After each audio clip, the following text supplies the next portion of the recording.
matter at hand, we certainly don't have a lot of public, but we have Sam. Sam is the gentleman who, from Cursive Energy, who wrote the letter. Thank you very much, Sam. It was really interesting for me to read, and I appreciate it. We do have some changes that council has told us to do, so we should do this. I'll start with the second one first. 11.1.4, so if you look at 11.1.4 in the In the site plan review. site plan review, that would be the 11.1.4 citing. 11.1.4 citing. And 12.2, which is the decommissioning. Yep. She wants us to put those in the zoning ordinance, not because they're regulatory, not procedural. So, that they could go in that list we have on, under 14.4. Why don't we have standards in our site plans? What's the logic there? Well, I don't know. I mean, I'm site just telling you plan what is she said. Not procedural, there's standards that we use for reviewing. So could it be in both? I don't have an objection to it. What, David, what do you think? David. Yeah, I think it could go in both. You know, I understand what she's trying to say, but I also agree with Vicky. Okay, so is that acceptable to everybody to have them in both? Usually you're saying you never 11.14. What's that? Usually you avoid double listing anything like that. Okay. You put a cross-reference, because otherwise it gets changed in one place and not another, or there's an amendment to one place, it causes creates confusion. ambiguity. I mean, Okay, from a legal perspective anyways, from a legislative drafting perspective, you always wanna just have something as in clean one as location. possible. And then if you need to refer to it, you could have a Refer. note that says C, Okay, but all right, well, how do people wanna handle that? Yeah, could we put, in this, could we put C zoning such and such? Or if we put it in the zoning, then we could say in here, C is zoning. It's fine with me. Yeah. Vicky, does that, That'd be fine, yep. okay, so let's put it in the zoning and reference it in the site plan review. David Rollins? Yep. So can I be clear what we're doing? We're saying 11.1.4 Yeah, is going to go, under 14.4 in the zoning ordinance. We have a list, an alphabetical list there. okay. Okay, so then the question is, where do you wanna put them in this list? I would say, this needs to go above H somewhere. Which one, both of them? Yeah, Or how about after F? okay. Okay, so we'll add a G and an H. G being 11.1.4. And H being 12.2, and then G becomes I, and H becomes J. Please correct me if I'm getting that wrong. Okay? All right, So you're adding, G is gonna be, say, solar energy systems shall be cited in a manner to be Yep. yes, minimize the view of the system from surrounding properties and public rights of way. correct, Okay, and then H is gonna be decommissioning? yes.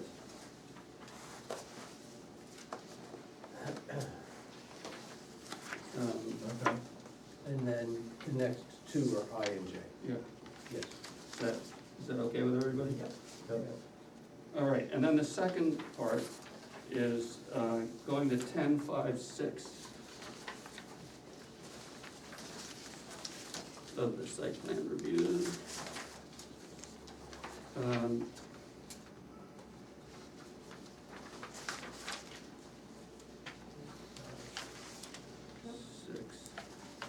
She wanted us to be clearer about that. She says, well, what do you mean that LSES shall be prepared by a licensed professional engineer? Do you mean design, or that you need a plan prepared by an engineer? Plans for, it says. So should we add plans for large first? Okay. Is everybody okay with that? Yep. Okay, so that's all she had. Quick question, Sure. John. 11.1.14 is also bolded.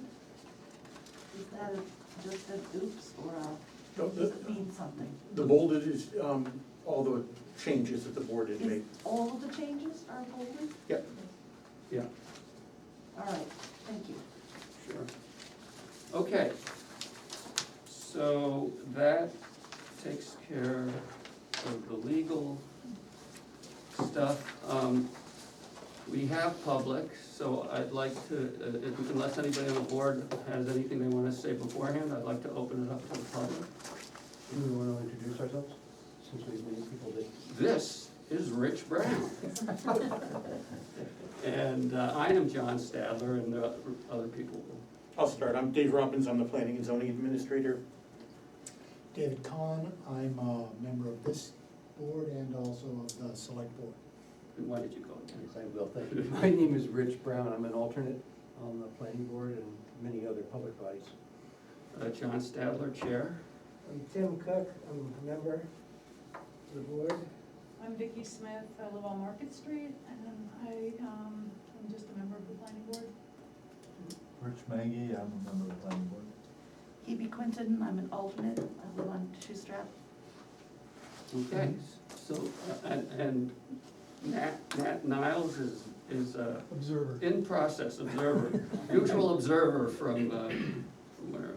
All right, so I'd like to hand it over to the public. Sure, I'm happy to go ahead and So start the everybody, conversation. has everybody had a chance to see Sam's letter? Yeah. I'm Sam Feigenbaum from Kearsarge Energy. We're a solar developer and owner-operator, developing a prospective project in town. Scott and Lisa Bailey, who are here, are the landowners for the project. So I'll let them speak for themselves. Obviously, this ordinance, this proposed ordinance is of great interest to us, because we're directly affected by it. Let me tell you a little bit about Kearsarge, and please stop me if I'm going over territory you're already familiar with because you read the letter. We're based out of Boston. We're a developer and owner-operator, so everything we develop, we own and operate for the useful life of the system. Most solar developers get a project through permitting, they get a project through interconnection, and then they sell it to a third-party entity. We don't do that. Because of that, when we develop a project in town, it really matters to us that we build strong relationships with folks, because we're gonna be around for decades. We're not just gonna be around for 6 months or a year. Most of the projects we build are projects that have public entity offtake or low-income offtake. So we really prioritize municipal partnerships, public partnerships. We like to build solar projects because of the climate change benefits that they have, but we also think that the projects we build have a lot of community benefits because of who we choose to work with. So this project that we have in town, I think, is a great example of that. It would be a group net metering project. So we would sell net metering credits to a public entity or affordable housing property somewhere in Eversource territory. you know, Scott and Lisa's parcel's a 93-acre parcel, so a really, really big parcel. We'd only be taking a small slice of it, about 4 to 5 acres. And just given the topography of the parcel and its characteristics, you know, we think it would have minimal impact on butters. So we really think it checks a lot of boxes. It would bring in a nice steady revenue stream for Scott and Lisa, and they'd still be able to keep farming the land like they are currently. The catch with the proposed ordinance is the 20,000 square foot limitation that's in there currently. First things first, it's actually really helpful to have ordinances in place, because that way you know what the rules of the road are. A lot of times when you go into town and there's no ordinance in place, you don't know what you're gonna get, and so that makes it really difficult to gauge risk. So it's nice to have an ordinance in place, so we really appreciate the board's efforts on that front. And we certainly appreciate that one of the stated goals of the ordinance is to support group net metering projects, because we think they're really important. Because for a lot of folks, if they don't own their home, if they don't have the money to afford to own a project, group net metering projects are really the only way that they can participate in solar projects. Well, also, I'm sorry, but the other advantage of that is if you can't have solar in your home. Correct, yeah, correct. So, all that said, the difficulty with the 20,000 square foot restriction is that limits you to really about a 250 kW AC, or, you know, 350 kW DC, if those AC DC distinctions mean anything to you, project. And given the fixed development costs and the fixed operating costs of both developing and operating solar projects, I would say it's nearly impossible to make a group net metering project of that size work. The 1 megawatt projects themselves, which is the limit for most group net metering projects in New Hampshire, are really, really difficult to make pencil on their own because of that size. There's a reason that there's been slower development of solar projects in New Hampshire than other New England states, and there's a couple of reasons for that. One is the net metering credit is pegged to the supply rate, and that floats. And so because that floats, there's not much revenue certainty. So that makes these projects a scarier bet than in other states where you do get that revenue certainty. But even at that 1 megawatt size, just given your fixed development costs and operating costs, again, you need to find like an ideal site to make it work, and we think we found one. But one example of just in recognition of that, for certain municipal projects, the legislature went ahead and raised the cap from 1 megawatt to 5 megawatts. Because, you know, they took seriously the feedback that they were getting from municipalities saying, we can't make these projects work at, you know, 1 megawatt, and we'd like to participate in these sorts of projects. That being said, we feel like we have found that needle in the haystack. We have found that site that does work at 1 megawatt. So, you know, we certainly want to be able to move ahead with this project here. So, you know, certainly very curious to hear your feedback. One potential idea we had was a very narrow exception to the 20,000 square foot restriction, where you allow projects up to 1 megawatt only if they have, you know, all public entity offtake or low income community offtake. That way you ensure that those larger projects really are not just bringing about climate change benefits, but broader community benefits and aren't private sector focused projects. I think that's pretty much the long and short of it. Did also want to speak to a couple other questions I know the board had. One of them was on the sort of infrastructure that's required to interconnect these projects. Good news there is these projects don't require transmission level infrastructure. You're not gonna see the really big poles that you see when you're driving on the highway. The only sort of equipment that you need to connect these projects is just the poles and wires that you see on any local residential street. No different from that. Excuse me, Yeah. but, so you're saying that you would just not add any wires to the poles? So there wouldn't be any new poles, and there wouldn't be any wires added? There'd be new poles and new wires, but in terms of the magnitude of those poles and wires, they'd be the same as what you see on a local residential street. Now, No, when you're saying though, I think what you're getting into is, you're kind of skirting the issue. I think you're saying that why are you putting new poles up? And new poles are wires? going up because of our project. My understanding was that one of the board's concerns was the size of those poles and the size of those wires. Now, if you build a really, really big project, say the projects that get built out in Texas, something like that, thousands of acres, the poles and wires that go in for those projects are transmission level infrastructure. So they're much higher, much taller, more heavy duty than the poles you'd see on a local residential street. So you And would so, just tie in, you would run poles just to tie into where the poles are on the road? and that's it, yeah. So it's 4 poles Okay. is typically what's required. And the But- poles but are just you're- like the wooden poles you would see on your street. But you're upgrading to a three-phase system, or not? So if you're on single phase, you do need to upgrade to 3-phase. I would tell you that the projects are skinny enough from an economic perspective in New Hampshire that we only look at sites that are already on 3-phase. So this site that we're looking at is on 3-phase already. Oh, it is. Right, because Shoestrap Road is south of town. Correct. South of So the the town the center, parcel yeah. is at the intersection of Shoestack Road and Dartmouth College Highway. And there's 3-phase on Dartmouth College Highway. Right. So that's where we would interconnect. Hi. Hi.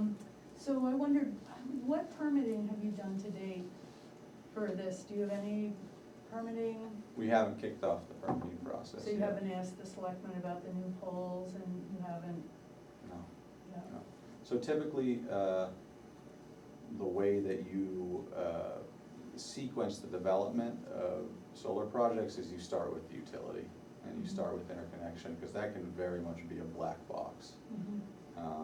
And once you start to get positive noises out of the utility, that's when you begin to spend time and effort on engaging with the town. Mhm. So we've just started to get the initial feedback from the utility, and it's been positive, which is why I'm here tonight.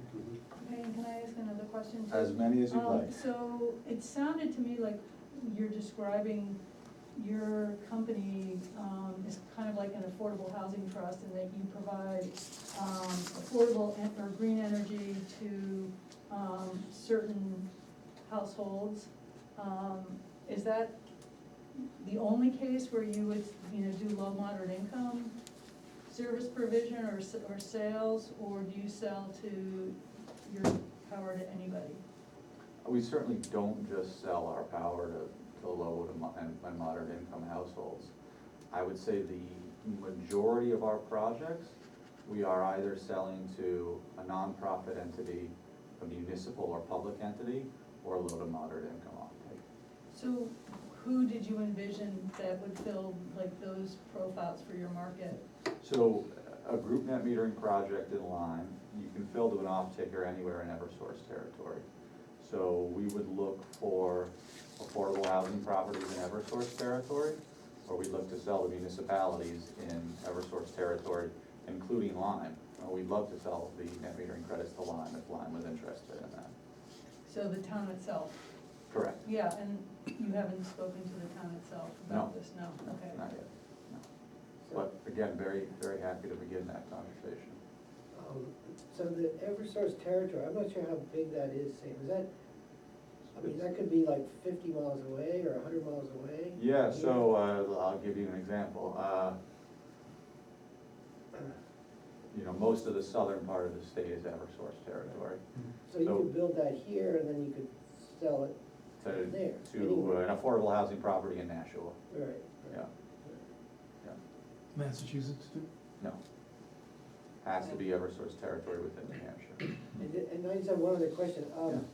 I'm not sure what AC, like 1 megawatt AC, and maybe other people know, but, and 1 megawatt DC, yeah. I don't know what. They're alternating current and direct Right, current. I know that, but it's Yeah. not, so you can do either. So and I'm not an engineer, so take this with grains of salt, but this is more or less right. The energy that the system generates is in direct current, and then when you send it out to the grid, you transform it into alternating current. Because the AC transmits more efficiently. Right, and that's the way all solar panels are Yeah. DC, Yeah, exactly. Yeah. Okay. And can I ask, another question? Yeah. So,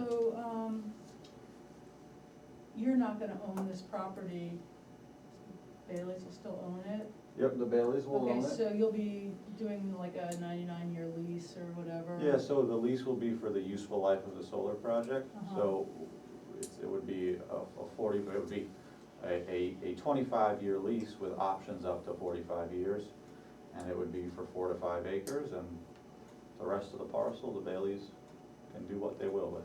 Right, and I wondered, are you taking on the responsibility of decommissioning Yes. and taking it away? Yes. And is it to their satisfaction, or is there some industry standard that you'd be doing that to?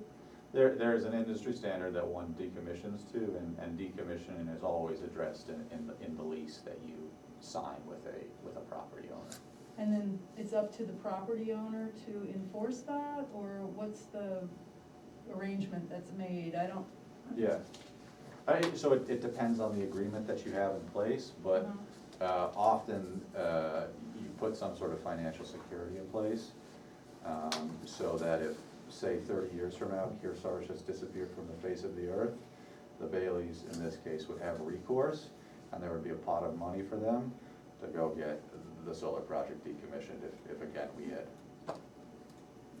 no one could find us, so to Okay, speak. and I know this is getting a little into the weeds, but I kind of want to just, so, it's gonna cost X amount today to decommission it, Yep. and then, so do you have some sort of inflator that goes along with that makes sure that there is enough at the end? Yeah, so typically the way those financial securities work, or the arrangement you have in the lease, is you update your decommissioning costs every X amount of years. So yes, that's, in essence, yes. Okay, The answer to and your question. that's something that the PUC looks at, or is that just an agreement between you and the landowner? It's an agreement between, the developer and the landowner. Yeah. And you do all the maintenance of the facility, and that's all on you? The Baileys receive checks from us, all the work is ours. Okay, Yeah. And again, because we are the owner-operator of the system, we only make money if the system sells electricity.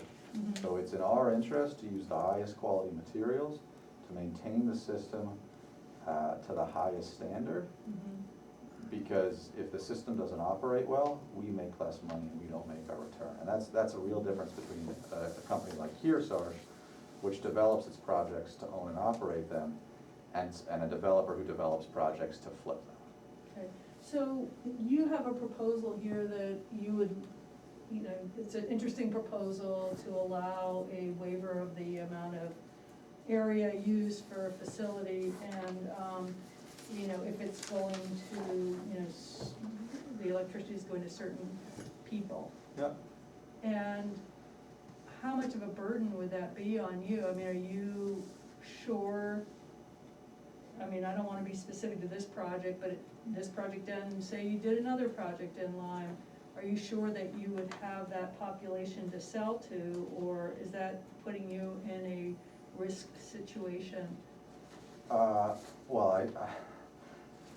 I put it this way, we're confident that we can find that offtake, because of the relationships that we have and the experience we have with those sorts of partnerships. I'm sure that other developers would look at that restriction and say, maybe Lyme's not the best choice for me Mhm. because of that restriction. We were trying to think of as narrow a waiver as possible, given what we thought was the board's stated interest in keeping the larger systems to a minimum. And now, the 1 megawatt systems in the world of distributed generation solar are actually quite small.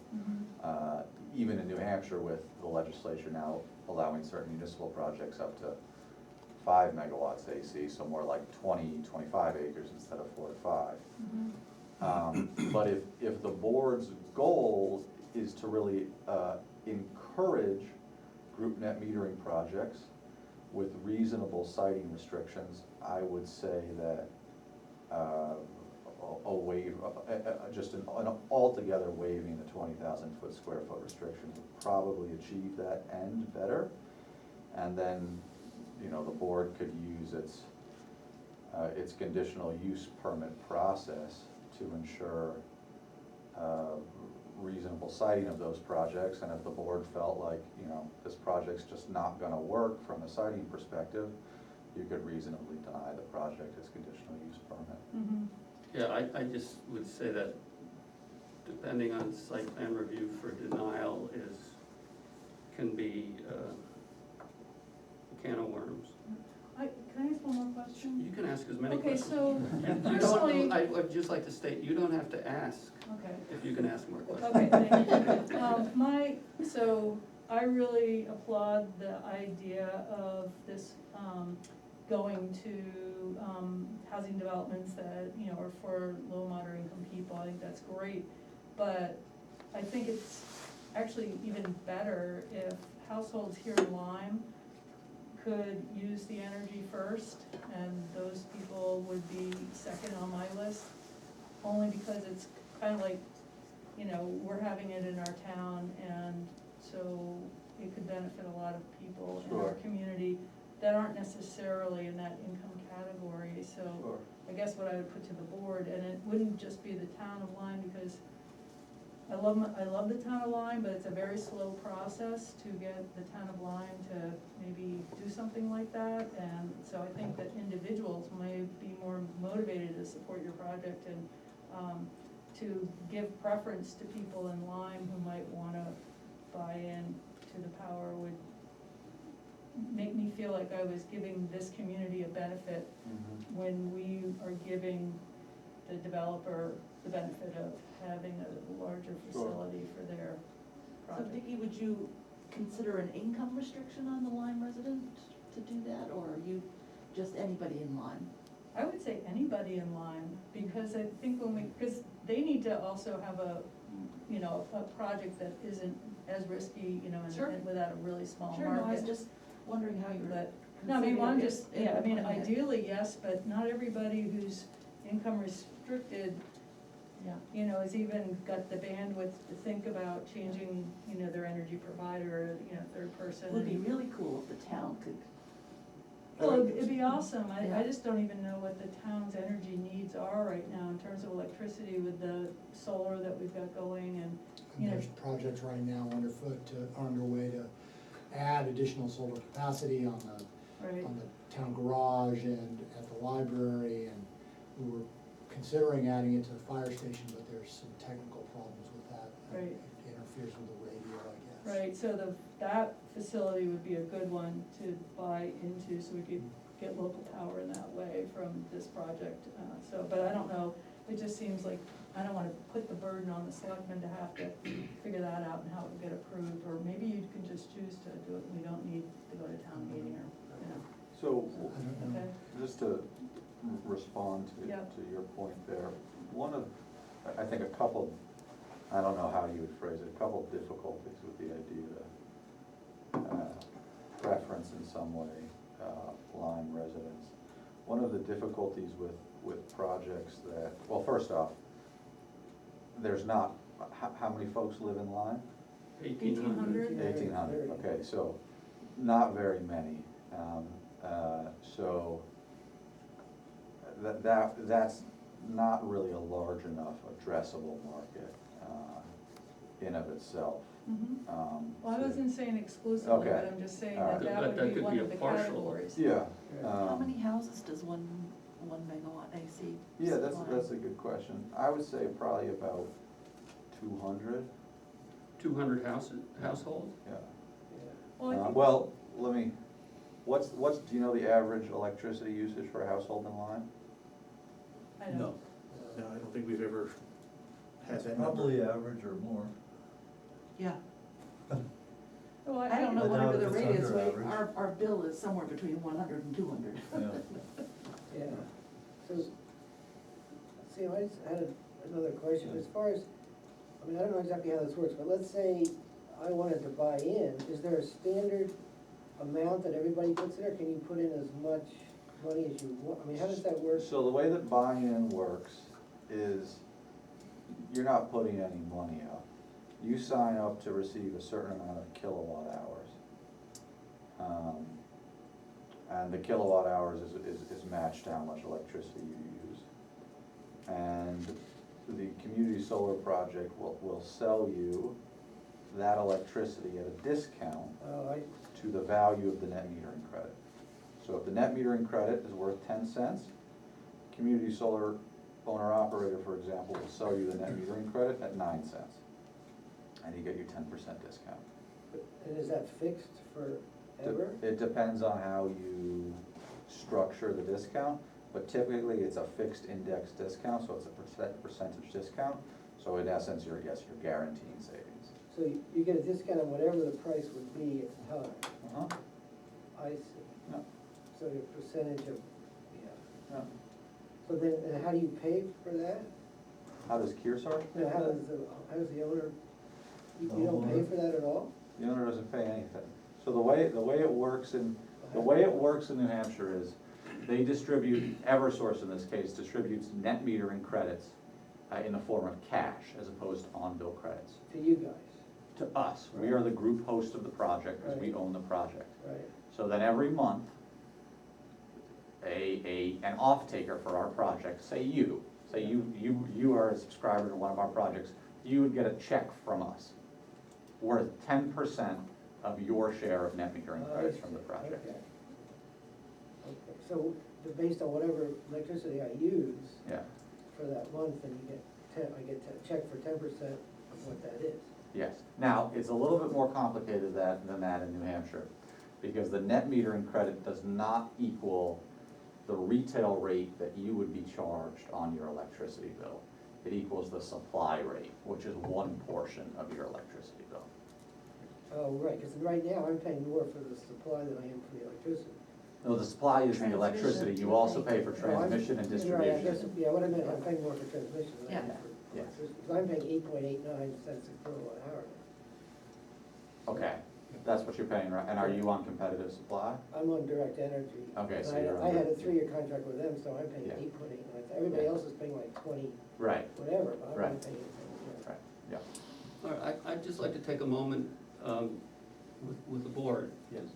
and discuss this and get everybody's, I mean, one thing we have to deal with, and I'll say I also thought this was very interesting and compelling. And of course, it's at the last minute, which I tell you every year, something like this happens. And we've been working on this for over a year. So I wanna go over, I mean, I think we all, I assume we all see what's good and compelling about this. But I wanna go over some practical things. And Sam, if you wanna hop in, just consider yourself part of the Okay. conversation. So this is one project. And there's a lot to like about it, but we're gonna be zoning for the whole town. Which brings up the issue that if we're having 5-acre things, they can be a lot of I thought the idea of making it a narrower group was interesting. I did look at some of the photographs of your projects, and one, I'll speak for myself, and it's also in our master plan and in the our energy chapter. The importance of our forests here, you know, we're part of a huge contiguous forest here, and I'm very concerned about encouraging small clear cuts, for 5 acre projects. So, and I went and looked at some of the photographs, and it looked to me that some of your projects are like laid out right where there was a clear cut. That is something I don't wanna have happen in Lyme. So, I mean, I guess one thing we could do, I don't know the exact wording or how exactly to structure it, but if the board is interested in going down this road, in addition to any narrowing factor that like what you suggested, we could come up with something saying that any project of this size cannot be on land where X number of acres, or I don't know the exact word, but some way of making sure that any land that was clear cut of forest in the past X years will not qualify for this. But to me, that is crucial, a crucial element. I'm not sure, you're saying we don't want it on clear cuts, or we want? We don't want people to go, oh, look, here's a great spot in the middle of this contiguous forest, and say, I'm gonna cut these 5 acres down and put up. In the middle of it, yeah. Because on balance, based on what I read at length about, is it's not a good trade-off with forests. John, I'd like to disagree with you here. This won't be the first time, It won't be please. the first time, so, you know, Sam, you're exactly the right time. This is a public hearing for the work that we've been thinking about for this ordinance, and now we're getting clear feedback from somebody that knows a lot about group net metering projects, and one of the things that I hear is that a 1 megawatt system is as small as is likely ever to be economically feasible. And so, you know, I don't specifically remember how the board came about the 20,000 square foot limitation. I think we said, well, 2,000 is certainly enough for a home. And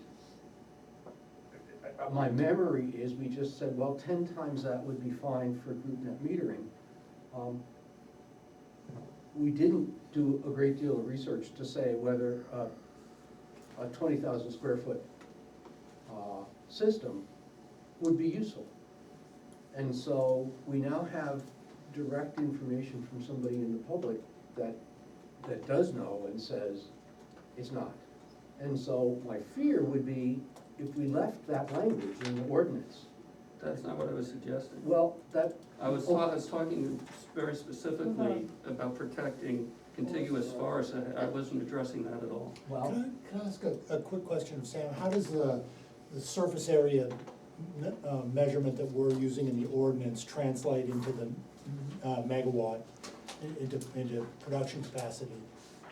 Is there a ratio or something that you can? We were using a, you know, kind of a rough estimate based on, I guess, some research that Rich did. And to Rich's point, it was my understanding that we were severely limiting the ability to put in a large system by putting that limitation on it. And that was somewhat intentional, but it wasn't meant to be prohibitive. It was meant to allow some to come in, but it wasn't gonna allow a huge system to come in. I'd say 20,000 square feet gets you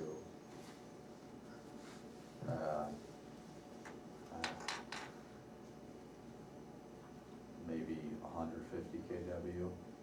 Yeah, I didn't bring all my paperwork that went along with it, because we were using some rough guesstimates about, So- production. So if it was unclear, let me say it again. I know what you're saying. You're Yeah, saying that So we're older zoning forests- this for the whole town, so if we're going on the presumption that we would allow a 5 acre array, in this case, we need to consider the implications throughout the allowed areas. I don't think we can make the assumption that this would be the only one. Maybe that Kearsarge would wanna come back and do 5 more because they like us so much. So what I want to address is, if we wanna do this, what are the limiting things that we wanna have in place? And again, speaking for myself, I don't wanna see this cause elsewhere in town, somebody come in and say, here's 5 acres that works for me, so let's clear cut it. The trade-off isn't good. And that's a restriction I would like to address if we're gonna go ahead with a 5 acre permission. Well, do you have to deforest this, the area that you're considering in this current project? Potentially partially. Okay, so I mean, we're in this nexus of, well, do we put it on open ag land or do we put it in a forested piece is what I think we're probably addressing here. And our rules are pretty strict about the ag. And I think John's concern is just about the ability to sequester carbon, and that right now our world is, going down fast, and that by limiting trees, we are eliminating the ability to sequester The carbon. trees are free. There's no mining, there's no transportation, there's nothing. Right. And So they do the best job. But that's what you're getting at, Yeah. in terms of cutting down the So- trees, okay. So, I'm not saying don't cut down any trees, but I don't want this to cause damage elsewhere. Sure. I think, does the town have any sort of maps, any sort of delineation of particular forests that it considers to be of the highest value? That would be one way to do it, potentially. Yeah. I think it's,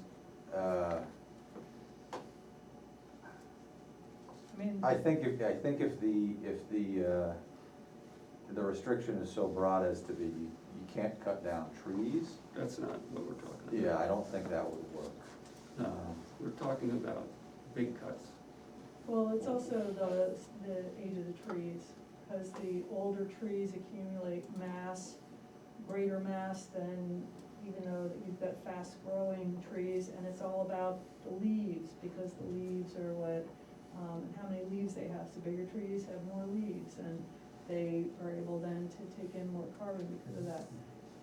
I just sat through, I'll send you guys all the stuff that I sat through this whole thing Yeah, last night. I've done a lot of research on this. And we had a very interesting presentation, but I think that,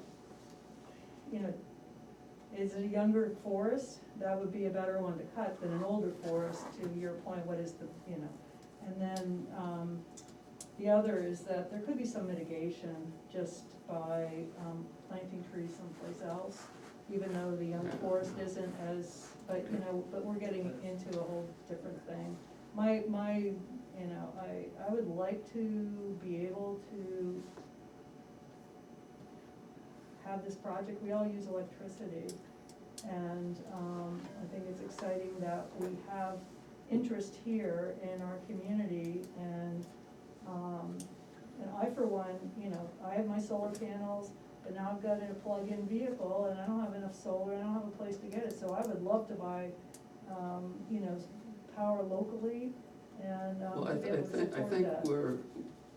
I think the reason I'm talking about the forest cutting is on the,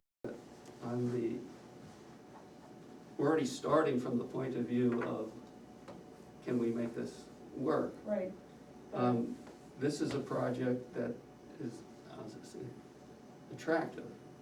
And if we could just say, okay, go ahead and spot zone this project, that would be fine, but we can't. So we need to deal with the other stuff as well. So, just to get my facts right, to make this project workable for you, you're talking about, if my math is right, somewhere on the order of 140,000 square feet. I think we'd like a little bit more than that to be comfortable. So I was 100. thinking 200,000. 200,000. So, just from a procedural point of view, I mean, we went out to the town with a proposed ordinance that had a 20,000 square foot limit. You know, if we're tweaking it a little bit here and there in response to public comment, and then going back to town meeting, with something that's broadly similar to what we initially circulated for review and comment, that's one thing, but to go back to tweak it to 10 increase times. the 10 times. potential size. Well, that's why I was commenting yeah, about the last minute thing. We've gotten a lot of public input at this point. That's a pretty big change. It is a pretty big change. Which But- is but- why we were, suggested the idea of narrowing it through the offtake. Yeah, So John, I Yeah. also wanna make a comment about concerns about cutting, I mean, we already have the ability to harvest timber in town.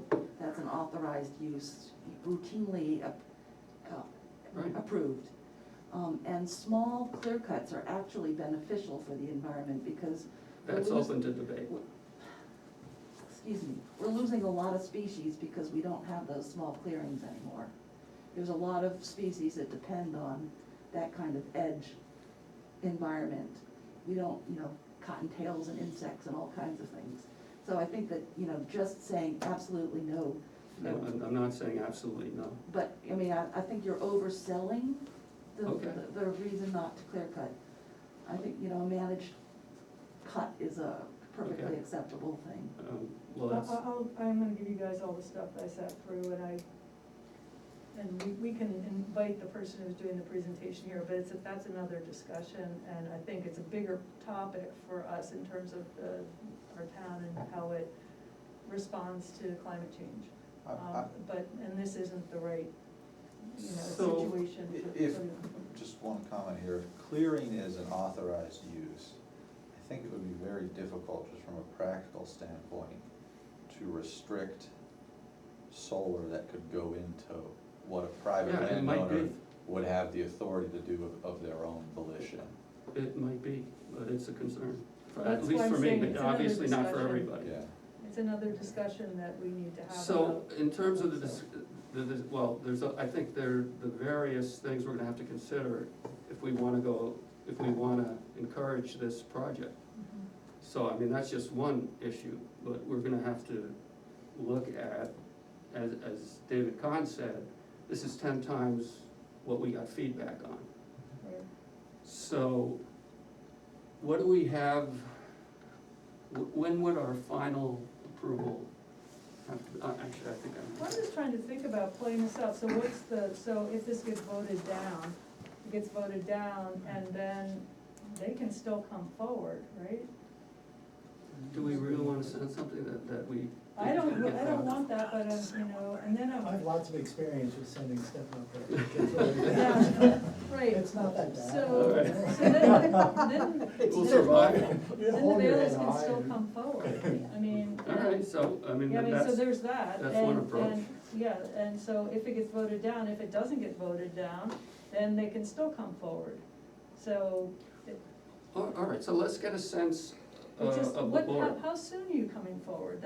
I guess that's why I was asking you about your permitting. Yeah. Because in a way, once this gets, like we voted and it's going to town meeting, it kind of freezes you into the rules that we are proposing. Yeah, And then you have to wait till after town meeting to kind of really go forward. yeah. People can propose amendments at town meeting, right? Not to the zoning, no. Not to zoning. We don't talk Zoning. about it at all. The hearings Yeah. that we're having today Because are. the vote is voted. This It's goes just on the in the book. ballot, Yeah. this goes on the ballot, it's not the voice No vote on the discussion. floor. So based on conversations we've had with David, he's told us, he's advised us that,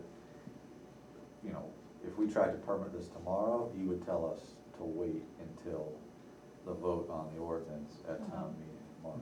So we would look to permit it in March. Right. We, however, are at a point where we're quickly gonna start spending lots of money on this project. And we would like to have a little bit more assurance that we're not gonna be in a really tricky permitting situation before we start spending, you know, what will quickly become, you know, $50,000 with the utility. Mhm. I think the other issue is, and not knowing where you're putting this on the property. There could be other obstacles that I don't, you know, because I don't know where you're putting it. Yeah, so one thing that actually I liked about this was where they actually want us to put it is, you know, I think it'd probably be easier for them if we put it right up where the field is flat, honestly, where you can see it from Shoestrap. But knowing that that's where we do corn and such, so it's actually, by the nursery school, so that and right by the tree farm, is kind of where the parcel starts. And so it comes on, right by the nursery school, we own on, Dartmouth College Highway. So it swipes up there and then the rays begin in the actual field, I believe. And so it's You can't see that. flat, no, you can't see it from a road. It might mess up our hunting, that's one thing I realized as we were going out the other day, but that's okay. Sorry. Shoot toward the panel. I know. Just But- small holes. I know, but you know, it's nice where it is, because really, even if we ended up at some point wanting to build in the field, which I know will never happen, but, we could all, you know, it wouldn't be that bad, so I So- liked where it was. When you're saying, I'm actually looking at your property, I'm Yeah. trying to get Yep. a good, Down by the swamp. That's what I was Kind of, thinking, yeah, so so this- it's like, it starts right here, yeah, it's okay, like so it'd be that. this back. Yeah, and it's not even all the way to the woods, it's like, So we're- yeah, it's, This being Shoestrap, this is being their field, be coming along the back. You're right in here. I see. In the back, and so in there's the back woods, corner? yeah, there's better off woods, up here. I would love that. But there's woods right here, so there's like a small section of woods that abuts Dartmouth College Highway that we would have to somehow cut, but everything else is open field.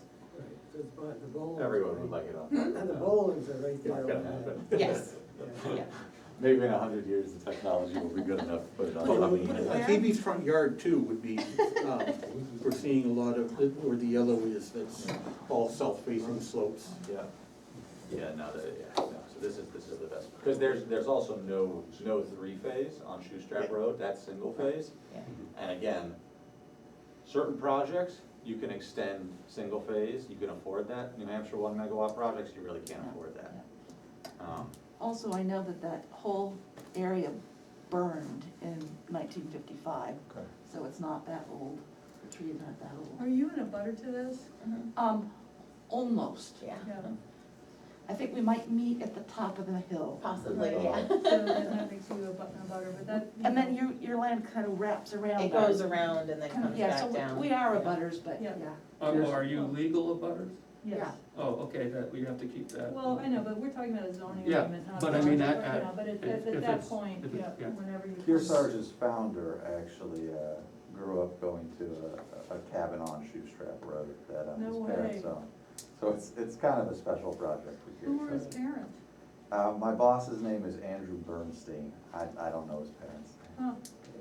There's a hunting cabin down below is Buchanan. I was gonna say Buchanan, Yeah. yeah. Okay, so Yeah. can the board, is there anybody on the board that, you know, considers this a non-starter or? Well, I mean, I think I kind of feel, as David mentioned, that, you know, prior to this, we have not talked about anything this size. And I feel like we should continue on with our zoning amendment changes. And see where this other project goes. I don't know how else it can get permitted, but, Well, they're not gonna be able to get permitted under, I mean, we've spent over a year working know on it, that. and, you know, I think to review the 20,000 square feet, I think that was based on, in part on the developable the footprint that a lot should have. And so we Yeah, I mean, we had a rationale for that. What I recall the conversation being was that based on feedback we were going to emphasize being generous with smaller, with what people could do on their lots, at the expense of larger ones, because we frankly didn't know whether there was support for that. And when we did put out the questionnaire, we didn't get a lot of, why aren't you doing bigger things? And I have had comments from people on both sides of it, but more people saying, keep things smaller. That said, this is also kind of like a gift horse in the mouth. It's an opportunity. It's an opportunity I think we should consider. It doesn't mean it's easy, but to quote, that's why we get paid the big bucks. So is the board willing to put in the work to get this done, either yay or nay, which would be, I think the last time, I have a chart here, Can I ask please. a quick question? If, assume we put something forward to town, it gets voted down, and so there's just no ordinance. In the absence of an ordinance, these guys come and ask for a permit to do this. How do you evaluate that? What is I the? would have to deny the permit, for several reasons. One is that it is a commercial use. You're generating power, for this particular project in a district that is not, commercial. So, and energy generation is not anything that's specifically spelled out in the zoning ordinance. So I have to, Accepted, yeah. so I have to say will fall under the commercial and not allowed in that district. So I would have to deny it for that. Looking at the structure size, the lot is gonna max out at 26,000 square feet of structure size, so that would be another reason for denial. So those are things that you could go to the zoning board and ask for variances. Sure. Whether they would give them or not, I don't know. Okay. So the only clear way forward for a project like this is for us I to have think an so. ordinance that Right. permits I it. think so. Yeah. So, I had one other. okay, go ahead. The 200,000 square feet, you're saying that's panel size, right? That's overall footprint. But of it's the 4.5 facility. acres. That's Right. overall footprint, Of the, area? Area. of the Because, I mean, disturbed, the 20,000 square feet is just panel size. So I don't know how that, but I still think that's going to be undersized if I, It would be significantly Oh, it'd be way undersized. This is, undersized. so like 20,000, think of it as, there's a fence around the panels, about 10 feet off the panels. right? So that's where you get your 200,000 square feet from. So- The 200,000, that's where you get the 200,000. Yeah, So the 2,000 is a real figure, that's the whole thing. 200,000. 200. Yes. What did I say? You said 2,000, that would be even tougher. That would be hard.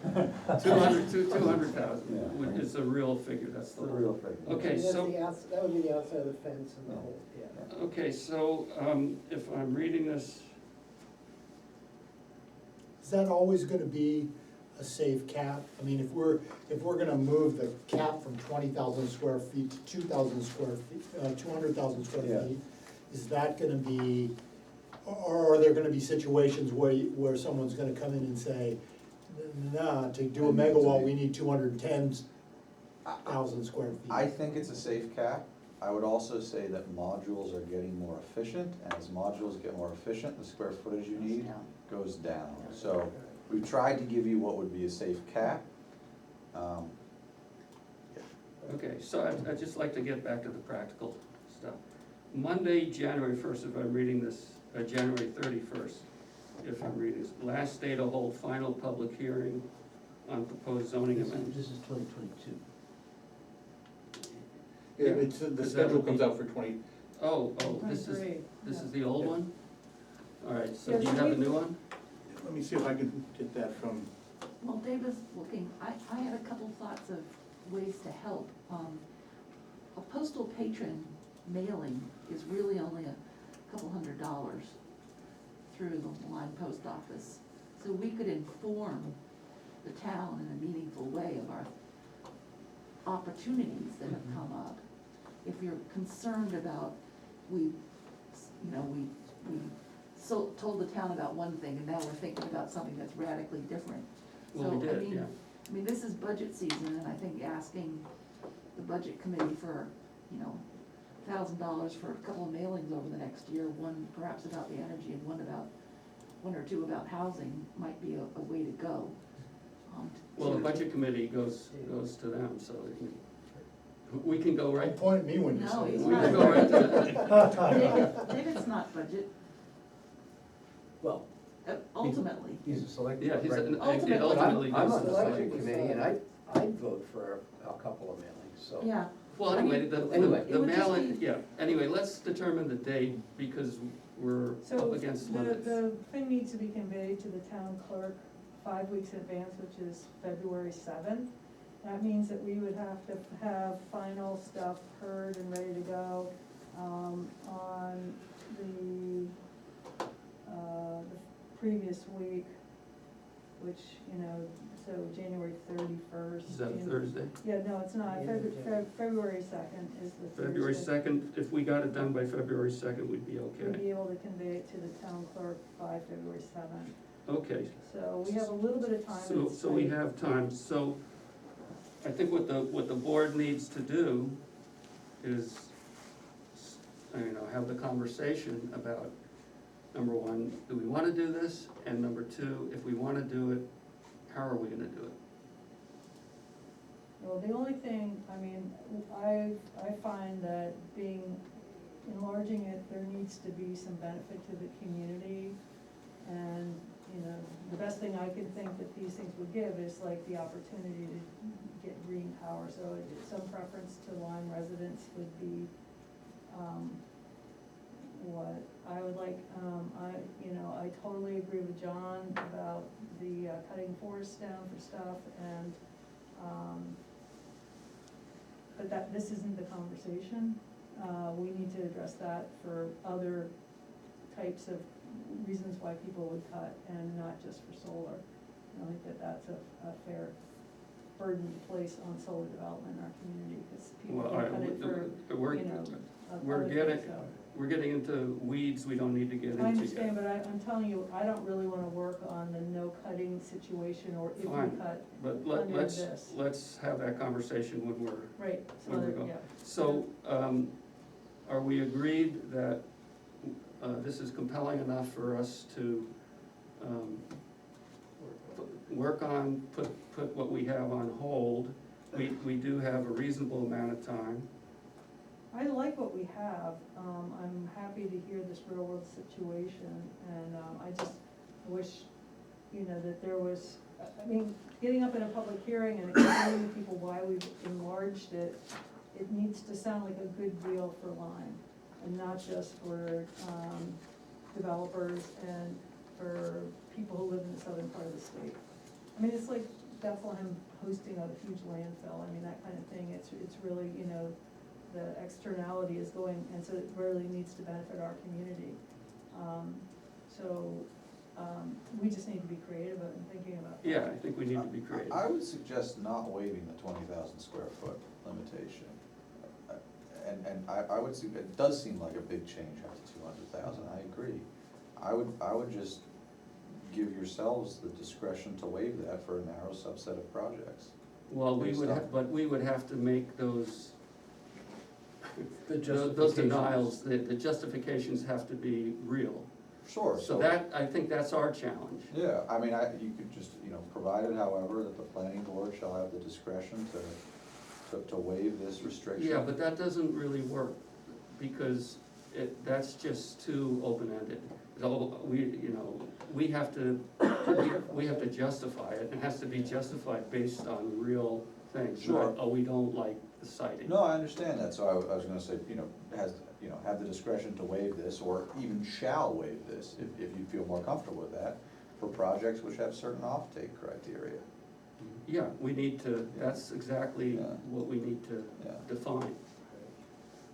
Yeah, I agree with you there, that I think we're better off keeping that language with exceptions. Yeah, I would agree. It would be Um, interesting to know how many potential sites there are in town, so that we would know what we were, There's not too many. I don't think there will be too many projects behind us. So can you elucidate? Well, you've sent letters to all large landowners in town. Right, so, I mean, we didn't just reach out to the Baileys, we reached out to, the sites that we thought were of interest in town. Now, I didn't do that work myself, so I can't say how many sites there were, but I can say that the only project that we have underway in Lyme is with the Baileys. But is that due to the Bailey's interest, or was it that those other sites just didn't work, or? It would be good, it would be helpful to know how many sites. I mean, we can get back to you on that. I will say to you generally, though, that it's not like if a town has 10 good sites for solar, you're gonna get 10 solar projects in town. Right. Just because of what people wanna do with their properties. If we send out a mailer to 100 households, we're over the moon if we sign up 1 or 2 projects. That's the usual, 1 to 2% Yeah. return is the usual. Right. But Sam, you're limited by 3-phase, right? I mean, that's. Correct, and we're right. limited by Yeah, 3 really, phase. because we don't have, or Route 10 is Yeah. Dorchester Road, and that's. Anyway, could you guys, Be get happy us, to, that'd be really be interesting. happy to. I also have one more question that, Yeah. as far as, selling back power to Lyme residents. Yeah. So it's only the Eversource customers? So, Because the reason I'm asking is Yeah. there are 3 power companies that serve Lyme, or at least 2, I don't know if there's 3. New Hampshire Electric Co-op, Eversource, and then what's the one that came over from Vermont, which was, Green is Mountain. it Green Mountain Power you guys have on River No, Road? we have Eversource. You have Eversource. I thought there were It 3, used to be. one further out. What about Liberty? Does Liberty serve Lyme? I'm not sure. I don't believe it does. I It would think have to Lebanon, be, they're- it would have to be Eversource only. And I don't know how you would phrase a preference for Lyme residents. I've been thinking about that, and a clear solution hasn't come to mind. The cleanest way to do it would actually, and this was one of the questions that the board had, was about a community power program. And the cleanest way to do it would be for Lyme to set up a community power program, and then. Which that- is under, is under review. it's under, we just recently formed a committee to, Okay. Yeah, a subset of the energy committee to sort of review that and get back to the select board with recommendations and analysis. That's Jim But- Nurse and, But that's gonna be 6 Volunteer. months at Yeah, least, exactly. right? The difficulty with selling to individual residents as opposed to affordable housing properties or municipalities for projects of this size is that your administrative costs go way up. Yep. And again, these projects are so tight that those administrative costs, they really can take a chunk out of a project. John, could I just suggest, there are other people in the audience, other members of the public.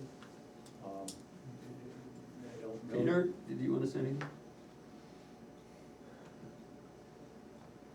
Yeah, I actually have 3 or 4 questions.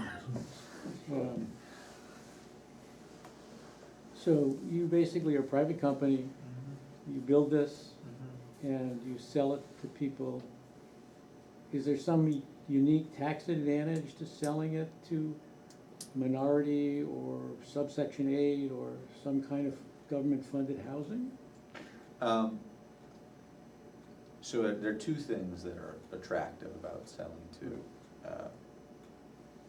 low-income properties, in addition to the fact that we think it's the right thing to do. One, if you're selling to affordable housing properties, typically speaking, or municipalities, they've got good credit. The chances that you're not gonna get paid for the net metering credits you sell are lower. And then, that's the primary benefit. So it's really an administrative advantage, I would say. In the most recent Inflation Reduction Act that just passed, there is a program in place that will provide a higher investment tax credit for projects that have 100%, or greater than 50% low to moderate income offtake. But that certainly has not been the driving focus of Kearsarge's business. Our interest in selling to LMI communities dates back to the beginning of the company, not to the recent passage of that federal legislation. So the key thing is, there is a credit risk question there, but also people really like it when you sell your net metering credits to public entities, LMI communities. So it makes this conversation that we're having right now a better conversation for the reasons that we all believe in, as opposed to, oh, we're selling the energy to some, I don't know, CVS or something like that. Peter, you had more questions? Yeah, I got a lot more questions. So, I've got 15,000 kilowatts in my house. So I've been through this a bit. So you generate the energy, it goes to Eversource, and you get a credit for energy from Eversource, correct? Yeah, and that credit has a value. Right. So if and I assume I use that credit to buy electricity from Eversource. Do I get a 1099 for that credit? That's a good question. I'm not sure I totally understand it. Does it count as Well, if I income? produce energy on one building and I use it in another industry, at the end of the year, I get a 1099, which I pay taxes on. Tax form. What they paid me for the energy. Yeah. So, in this case, I'm probably a customer, so it may not be an issue, because I'm not really generating it, but I haven't thought about that enough. I don't know the answer to that question. I don't think you would be taxed on the savings that you receive. But I can certainly get a confirmation for you It's on an that interesting question. answer. I mean, do you have a day rate? When you negotiate with Eversource, do you get a day rate, a night rate, different rates of energy, or is it flat? So it depends on the regulatory scheme that you're under. In New Hampshire, the net metering credit value is your default service supply rate. Okay. And the default service supply rate changes every 6 months, and it's set through a negotiation between the utility and the PUC. Okay. Do you have an idea of what the average kilowatt hour is? It varies greatly. 2 years ago, it was like. No, today, not 2 years ago. Good. Some context here. 2 years ago, it was like 7 cents. Last year, it was like 10 cents. And now with the war in Ukraine, it's like 22 cents. Well, the New Hampshire average is actually 23 cents, but that's okay. Yeah, I think what I hate to see people do is look at what my energy bill is, what my electric bill is. Because the whole point of solar and generating energy is to get rid of our burning oil. So the more energy we can get at a cheap price, then we can put in heat pumps, we can put in lots of other stuff. And I don't know how many really low-income people are in a position to buy those things. They can't. Yeah, so they're buying electricity. This is, I would say They're that, not buying electric cars. I would say that if community solar group net metering projects are really one of the only ways for low-income folks to participate in supporting the transition to clean energy. Okay. By the way, I've got a pretty strong track record of helping minorities and other people, and I'm not against it. But I just don't, I think my point of view is how do you get stop putting the most CO2 in the atmosphere? And it's, if CBS or some company is putting a huge amount in it, I wouldn't say, well, screw you, you can't buy electric, you know, No, I certainly agree with you. my opinion. That's a good, very good point. So, we've got our work cut out for us. Did you wanna see if the Bailey said anything to? Anything else? I think I said my piece, right? I mean, Okay. Well, on behalf of the board, I'd really like to thank you for coming and putting this before us. It's very compelling and interesting. And we gotta figure out what we're going to. It's always so much fun being on the board. All right, so we're not gonna obviously vote to, we're Send gonna this to town we're gonna meeting. continue. Do we need to vote to continue, David? Well, we're gonna have a slightly different, we're gonna have a slightly different, ordinance that we are going to be hearing, so we have to renotice it, because Yep. we're gonna have this other thing about the 200,000 square feet, or if we don't, then we could continue it.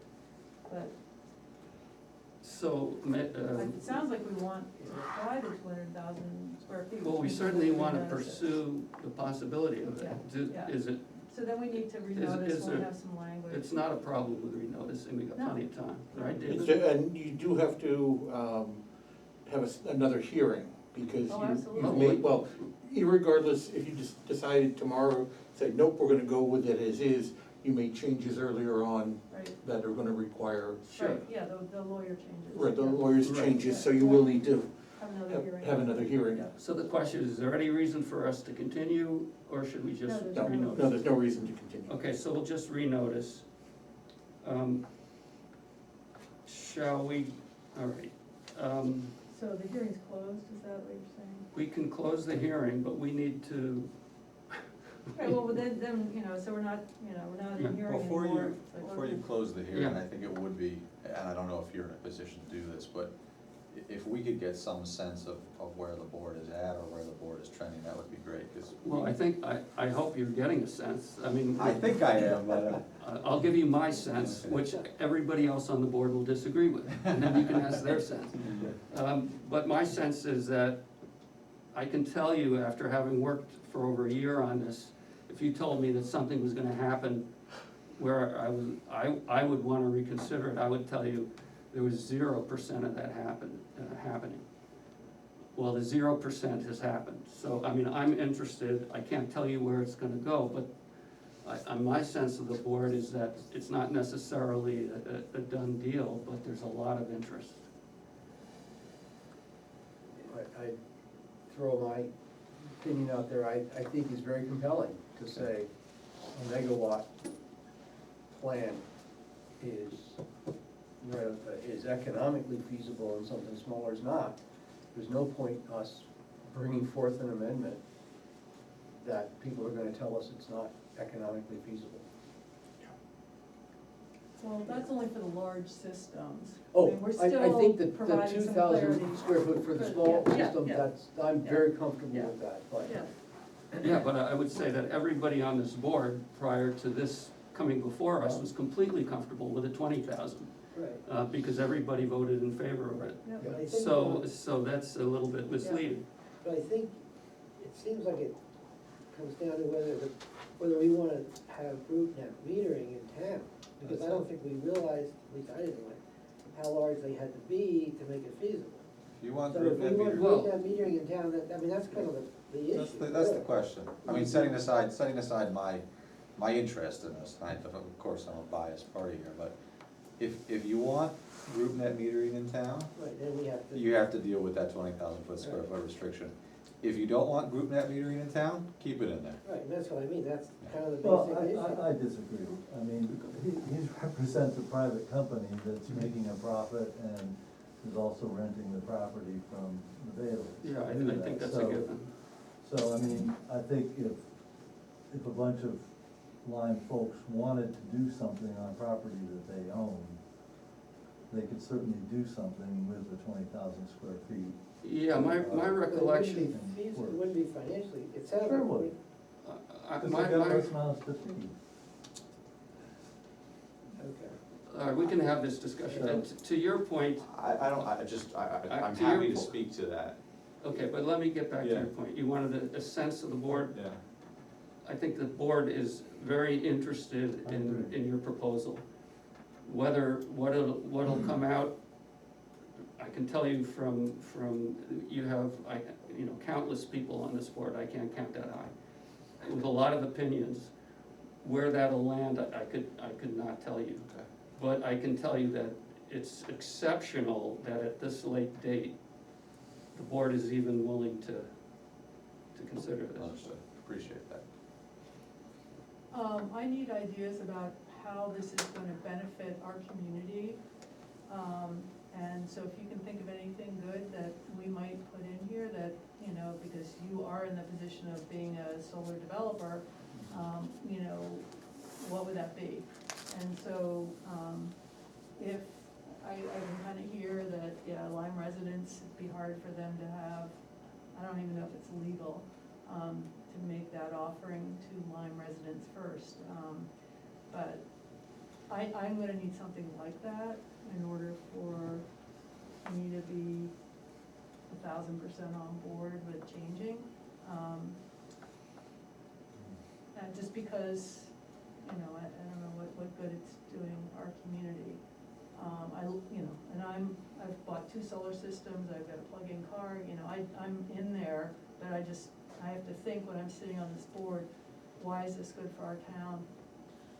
I was gonna say, so how much will the current use penalty be, and how much will taxes be? Cause right now the property is in current use, cause it's used as farmland, and I'm guessing that the solar field won't be farmland, it'll be Right, it will have to come out of taxed. current use, Right. and you would be taxed, or you have to pay a penalty of 10% of the, Assessed value. There's the fair assessed or the market value. appraised, Excuse me. yeah, the appraised value. Yeah. So, I mean, the, Probably You not can gonna be a think on that, huge, but and then we just need some ideas before Yeah. we meet next The, time. I'm communicating to David. panels fine. So, would I don't actually be know tax exempt, so you wouldn't be Your colleagues taxed have on run those. into that and have some ideas. the short in mind. answer is, We don't I mean, pay it. the tax rate. No, we don't pay it, but I'm But just- we're, But, you know, we're, I'm having trouble here, Maybe- can we keep the conversations just separate? So who's talking to who here? So go You want- ahead, David, you wanna just finish what you were I telling? did, so I Oh, think. okay, I Okay, mean, go. so, so obviously tax revenue from these projects is a benefit for the town. But just to speed, I don't think that there would be a huge tax benefit. The town has voted to exempt solar systems from. All solar systems or just smaller solar systems? At the moment, it's all, Okay, so the system itself would be tax exempt. right, And so it would be, it's kind of the only real thing would be the land use change tax on Right. the property. right. And, that's, Okay. 10% of the appraised value. It's not going to be a Probably around huge. 5,000. It's a one-time shot. Yeah, Right, so 5,000. would Maybe you you be should- interested in a payment in lieu of taxes then? That, We could negotiate a pilot, that's something that we do with many towns. yep, okay, so just talk to So, your so colleagues pilots, and get some you know, ideas. we often partner with school districts to offer curriculum, age-appropriate curriculum, up, elementary school through high school for, the public schools, that's something we do frequently. Internships, we've offered. I think that one of the difficulties with getting too prescriptive in an ordinance like this is there's always gonna be some sort of situation that you haven't really thought of, and, oh, we'd actually like that benefit. Mhm. Well, I'm just, I'm just trying yeah, to I think.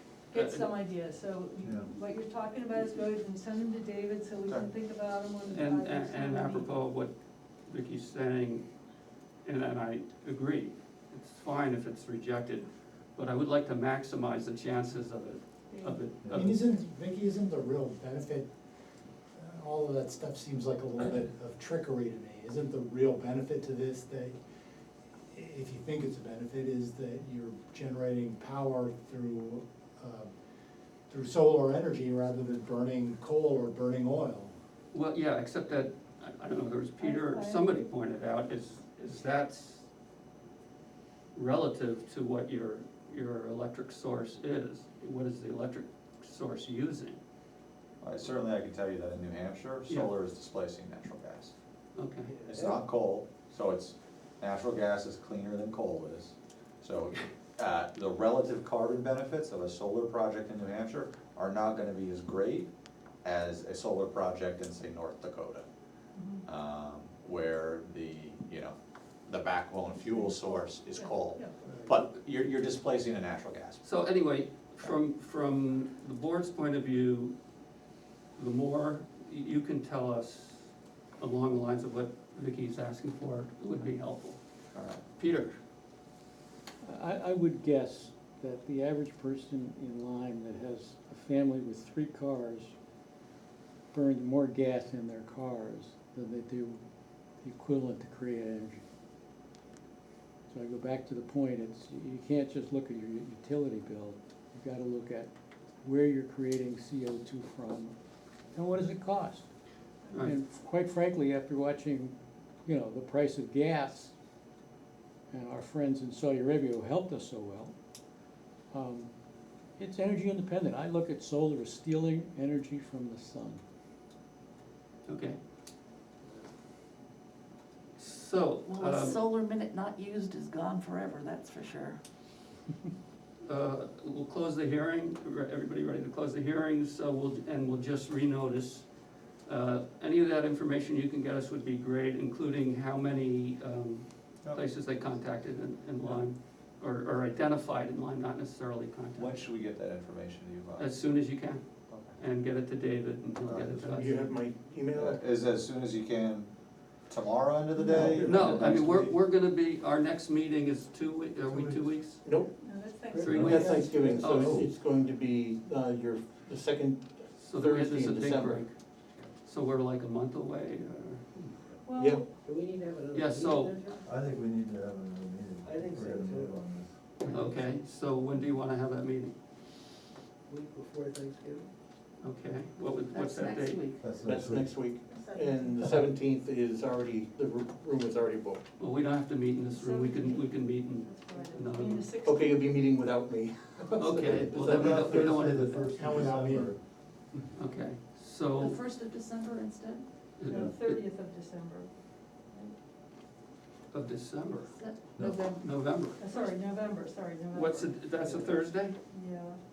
No. On Thursday? No, that's a Wednesday, 30th is a Wednesday. Thursday. Oh, Thursday the 1st, okay, December 1st. okay, So that's it, December first? yeah. Okay, so our next meeting is December first. David, I think it'd be a great idea, David Robbins, a great idea, given, well, I won't say you, but to remind everybody, Yeah, like Yep. at least twice. at least twice, yeah. So, I won't be there. You won't? No. All right, Would it be helpful for Kearsarge's representative to attend, to answer any questions? I think we know what you want, which is 200,000 square feet, yeah. right? And I think. I'm it- offering the other the company thing as a is resource. you could just come in by Zoom if you wanted, I mean, you live in Boston? Yeah, Yeah. most of us. Yeah, are you based could on- Zoom. Yeah, just come in by Zoom. Look, I think one of the, Yeah. we might have questions for you, but I think the board really has to, we have to That's come fine, to terms with I ourselves more understand. than you at this point. Yeah. You gave us yeah. a lot of information, and we need to, Well, I feel like I need to have a good story to tell my neighbor who doesn't want big solar development, and so what do you Yeah, do? there is yeah. you're absolutely Yeah, right, there is a, Because I know how I feel personally, There but are a that's lot of not what I people in vote on. I town that vote don't on want what's better for the big town. solar developments. That's There's why gonna be actually a we would segment not that- A prefer very just big changing the segment 20,000 that is square feet to 200,000 militant. square Right. feet. But we can't be arbitrary based on who owns So, the property and, I and, think- you know, that type of thing, so. Because I think Make a it lot a of depends shall, on where and they make are, it, how it has to visible be they are. nonprofit, public entity, or more than 50% low income, make it a low income community solar project. That's entirely objective, there will be no discretion there. Mhm. See that? Nonprofits or, I mean, I'm happy to draft language Right. and send it your way for your And then it's consideration. something that then we need to track to make sure that that's where the solar's going. I mean, we have no assurance at the time that we are approving a proposal that that's the case, so. So you could require some sort of, Well, prior to operation, we attestation. need to see what, Yep. yeah, yeah, yeah. And is it not possible to sell it to the town and the school district? It in is. Lyme? it is. I'm not sure the town has enough unmet need above and beyond existing solar. Does the school have solar panels? School has solar Yeah. panels on the roof. yeah. Enough? I don't know, there are people on the energy committee who could tell you that, but I'm not one Well, of them. we should get them here just to talk about, is there a need and do we make that into our? Well, all right, I mean, Yeah. this is part of the conversation we're gonna be having going forward, but, Right. you know, the issue that you are bringing forth and Peter was bringing forth is, aside from selling it to the town, it's energy that's not being, it's the freer energy. It's not free, Greener, freer energy, Cleaner, cleaner greener, energy. cleaner, or whatever. So, you know, that's like the first thing, and that's the selling point, right there. Right, no matter where it's going. But as David Kahn was just saying, and I've certainly heard it too, there's a practical issue in town where a lot of people do not want large arrays, and we have to deal with that. And the more, if we wanna do this, I think it's in our interest to understand that's To do it a right. potential stumbling block, Yeah. and to address it. Which is really why we had the limitations to begin with.